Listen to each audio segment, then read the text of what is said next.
অটোরিকশার উপর কর বা শুল্ক আরোপের বিষয়টি বর্তমানে বেশ আলোচিত।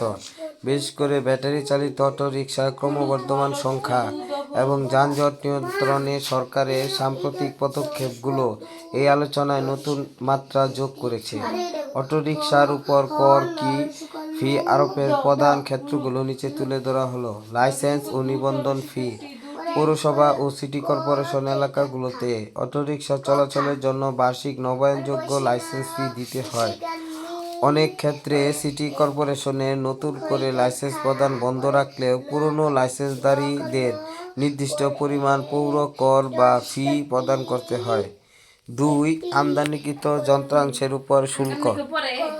বর্তমানে অধিকাংশ অটোরিকশা ও ইজি বাইক বিদেশ অর্থাৎ বিশেষ করে চীন থেকে যন্ত্রাংশ হিসেবে আমদানিকৃত।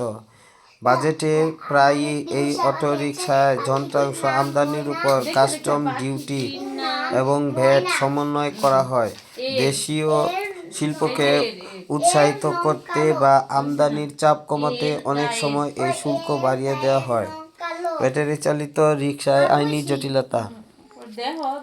ব্যাটারি চালিত অটোরিকশা নিয়ে উচ্চ আদালতের কিছু বিধিনিষেধ থাকায় এগুলোকে পুরোপুরি বৈধ কর কাঠামোর আওতায় আনা কঠিন হয়ে পড়েছে। তবে সরকার এগুলোকে একটি সুশৃঙ্খল নীতিমালার আওতায় এনে নিবন্ধন ফি ও রুট পারমিট চার্জ আদায়ের পরিকল্পনা করেছে, যাতে একদিকে রাজস্ব বাড়বে এবং অন্যদিকে এসব যানের নিয়ন্ত্রণ সহজ হবে। 4. মালিক ও চালকদের উপর পরোক্ষ প্রভাব। যদি সরকার অটোরিকশা আমদানিতে শুল্ক বাড়ায়, তবে এর সরাসরি প্রভাব পড়ে সাধারণ চালক বা মালিকদের উপর। এতে অটোরিকশার দাম বেড়ে যায়, যা শেষ পর্যন্ত সাধারণ যাত্রীদের ভাড়ার উপর চাপ সৃষ্টি করে।